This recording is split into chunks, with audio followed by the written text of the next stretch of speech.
Vamos fazer uma questão agora, que é sobre livre caminho médio. Essa questão está no capítulo 19 do livro Fundamentos de Física do Halliday Resnick, volume 2, 10ª edição.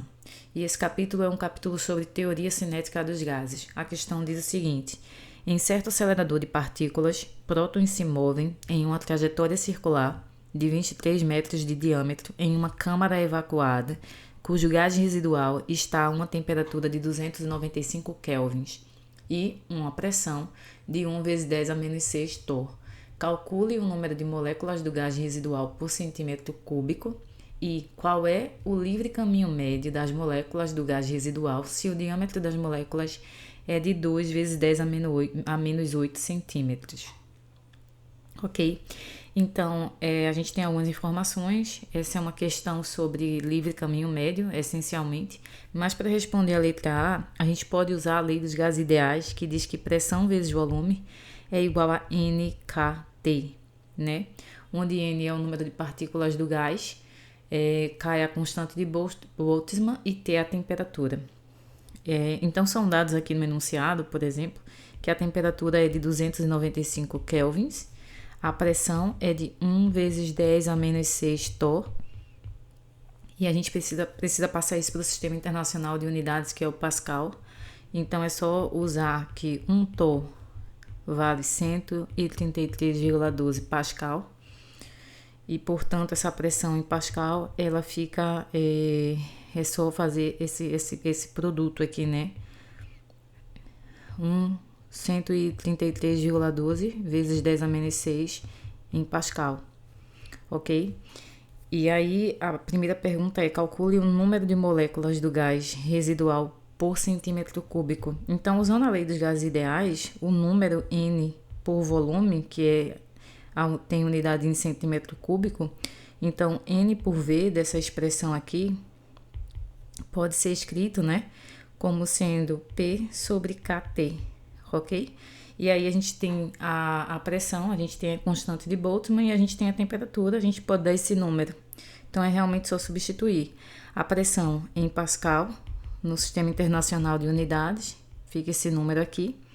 A constante de Boltzmann, que vale 1,38 vezes 10 a menos 23, que também já está em unidade do Sistema Internacional de Unidades, e a temperatura, que está em 295 kelvins. Então, quando você faz esse cálculo, você pode fazer isso numa calculadora científica, N sobre V vai dar aproximadamente 3,27 vezes 10 a 16, né?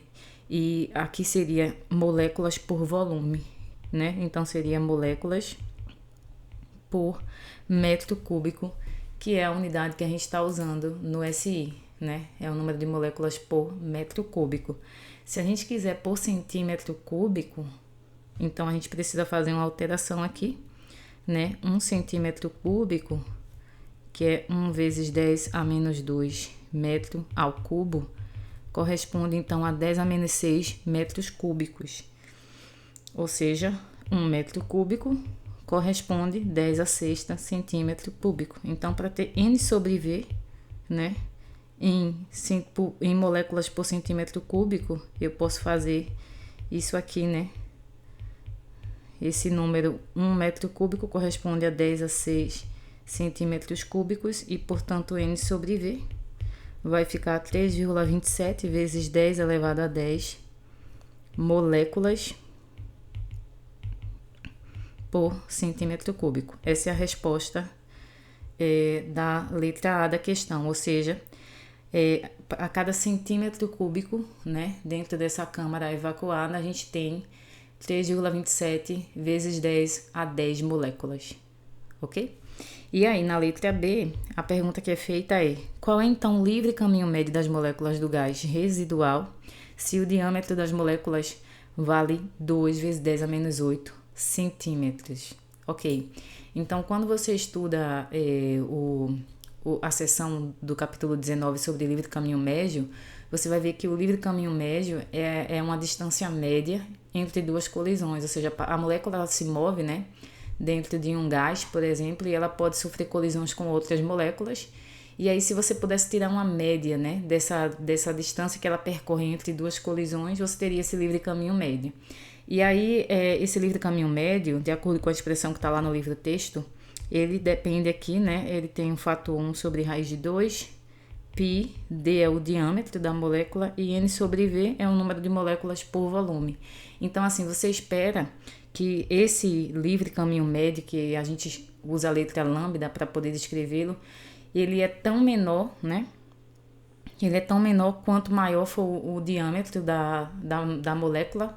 Ou seja, se a partícula que você está olhando sofrer colisões, ela tem um diâmetro alto, então ela colide mais facilmente, né? Com outras partículas, com outras moléculas do gás.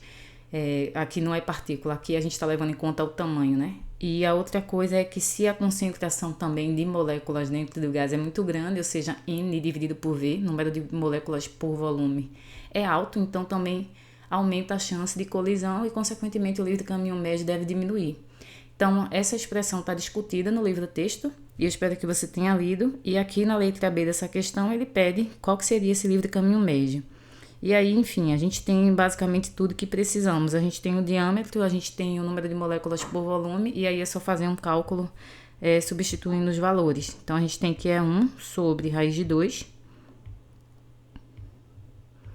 que multiplica π. O diâmetro é 2 vezes 10, tá aqui, né? 2 vezes 10 a menos 8 centímetros. E aí, eu vou anotar aqui nesse canto, 2 vezes 10 a menos 8 centímetros, mas a gente vai usar tudo no Sistema Internacional de Unidades. Então, isso aqui é 2, 10 a menos 10 metros, é o diâmetro. Então, substituindo aqui na expressão do livre caminho médio, fica elevado a 2, e N sobre V é o valor que a gente acabou de calcular, que eu vou colocar no Sistema Internacional de Unidades também, né? Que é esse valor que eu vou marcar aqui em vermelho, ok? Isso aqui está no SI. Então, substituindo esse valor na expressão do livre caminho médio, vezes 10 a 16, é só realmente fazer esse cálculo para poder achar o lambda. E esse lambda vai dar aproximadamente 172 metros, ou seja, dentro dessa câmara, né, que está evacuada e, portanto, você vê que o valor da pressão discutida no problema aqui, a pressão dentro dessa câmara é bem pequena, né? É uma pressão de 1 vezes 10 a menos 6 torr, ou se você quiser, você pode escrever como sendo 1,33 vezes 10 a menos 4 pascal. É uma pressão muito pequena comparada com a pressão atmosférica. E, portanto, essa câmara está de fato evacuada pela própria pressão, que é muito baixa. E como você tem, então, uma densidade de moléculas, né? Ou seja, o número de moléculas por volume, ele é baixo, né? Comparado com um ar, vamos dizer assim, que esteja uma pressão atmosférica, essas moléculas conseguem percorrer distâncias bem maiores sem sofrer colisões do que em situações como, por exemplo, a nível do mar, né? Em que a pressão ela é uma pressão mais alta. Então, é um problema que é interessante e bem prático, né? É isso. Então, eu fico por aqui. Um abraço e até a próxima questão.